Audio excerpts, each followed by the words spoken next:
Alors là, c'est David Proulx. David Proulx, notre spécialiste intelligence artificielle. D'abord, Salut, bonjour. Salut, je me suis ennuyé de toi. Ben, c'est très gentil, pareillement. Je parlais de toi à mon ami Marie-Lise, d'ailleurs.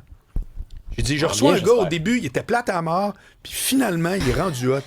Ça fait qu'elle a dit, j'espère Tu qu'il vois a l'effet pris que t'as sur les gens? Écoute, on est avec Monsef Déragi, qui est le député Néligan pour le Parti libéral. Et j'y ai dit tantôt, David, que tu avais préparé de quoi, mais tu nous as écouté parler prévention, alimentation, santé avec Monsef, puis que tu as changé ton sujet. Donc, je voulais te dire, j'apprécie ton agilité. Ah, ça fait plaisir. Je voulais parler d'Hydro-Québec, mais on fera ça demain. Donc, je vous écoutais parler d'alimentation, puis le manque d'accès aux ressources pour aider les gens en prédiabète et ainsi de suite. C'est tellement un endroit où l'intelligence artificielle est capable d'aider les gens. Absolument. Donc, à comprendre qu'est-ce qui se passe avec leur corps, à comprendre qu'est-ce qui se passe avec l'alimentation, puis faire le coaching en continu. Puis, je vous écoutais parler de prévention. Tu sais, ce que je fais avec HoloMD, là, qui est de la psychiatrie par intelligence artificielle aux États-Unis, le gouvernement américain nous paye pour qu'on détecte à l'avance si des patients en psychiatrie vont déraper, parce qu'ils ont compris, en partenariat public-privé, que de détecter un patient avant qu'il tombe en psychose, ça coûte infiniment moins cher qu'une fois qu'il est en psychose, que la police, les ambulanciers et les hôpitaux C'est sont le discours de impliqués. Monsef depuis tout à l'heure. Mais M. Pro a Mais- raison. C'est que je ne sais pas s'il a accès aux chiffres parce que ça va être très intéressant. Cet investissement que le gouvernement américain fait avec vous sauve combien d'argent aux contribuables? Parce qu'au bout de la ligne, c'est une prise en charge qui sort de la poche des Américains. Mais c'est cette logique que j'aimerais bien avoir ici au Québec et aussi au Canada. Parce que n'oubliez pas, il y a le Canada qui peut investir aussi dans la prévention et sauver, gérer les Québécois et les Canadiens de ces listes d'attente. David, peux-tu Ouais, m'expliquer que j'ai la pas- mécanique qui est utilisée pour ça? Je suis vraiment curieux. C'est quoi la mécanique logicielle, entre guillemets, qui fait... C'est quoi le data, les données qu'on étudie qui font dire « Oh, attention, lui, potentiellement, il peut devenir plus compliqué comme patient. » Ben, dans notre cas, ce qu'on fait, c'est qu'il y a deux choses.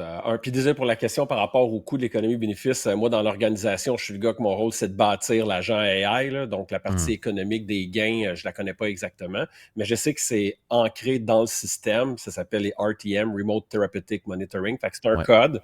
Puis tu envoies une facture avec ce code-là, puis ils payent le code pour le service que tu as rendu parce qu'ils veulent être capables de suivre à distance les patients sans impliquer un médecin. Donc, pour répondre à ta question, Marc, la façon qu'on procède, il y a deux choses. C'est qu'en échangeant avec le patient tous les jours, quand l'IA échange avec le patient parce qu'il est devenu son ami, son conseiller, qui est l'extension du médecin, à tous les soirs, moi, je prends les discussions, je les analyse et puis je vais donner un mood score pour voir qu'est-ce qui se passe avec le mood score du patient. Est-ce qu'il varie énormément? Est-ce qu'il est en train de monter? Est-ce qu'il est en train de descendre? Et également, Donc, c'est basé sur le ça, texte. c'est la chose.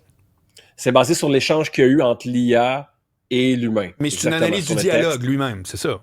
Exactement. Oui, parce qu'en santé mentale, l'outil qui est utilisé le plus, c'est le langage. Absolument. Constamment. Et aussi, une autre chose qu'on détecte qui est archi importante, c'est les sentiments négatifs par rapport à la médication. Parce que le plus gros problème en psychiatrie, c'est le patient qui va bien, qui se dit « je vais bien, je pense que j'ai plus besoin de mon médicament ». Puis là, ça, c'est un gros drapeau parce qu'on sait que s'il pense ça, dans quelques semaines, il va l'arrêter. Puis quelques jours plus tard, la police, les ambulances puis l'hôpital vont être impliqués. Donc, dans le cas du diabète, on pourrait faire facilement, là, facilement, quand je dis facilement, on n'a pas de limite technique, qu'on serait capable d'avoir... L'État serait capable d'avoir un agent qui ont bâti avec toutes les règles de sécurité nécessaires, puis dire « Hey, qu'est-ce que tu as mangé aujourd'hui, Marc? » Puis de dire, si le patient veut s'aider, parce qu'une chose que tu ne peux pas faire, que l'intelligence artificielle ne peut pas faire, c'est créer la volonté chez les gens. La personne doit vouloir aller mieux. Tantôt, je vous écoutais parler au niveau de la codification, puis que c'est compliqué pour les gens de comprendre.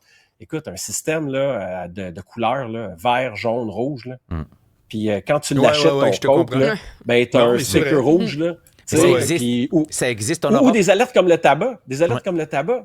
Essaye de vendre ta canette de coke là, en disant ça va faire de toi un gros obèse diabétique qui sera plus capable d'avoir d'érection. Ça, c'est même pas de l'intelligence artificielle. Hein? C'est juste une photo. Non, c'est du David, gros bon sens. On est un peu serré aujourd'hui parce que je suis de retour, comme tu le sais, puis je t'assure excité avec tout le monde.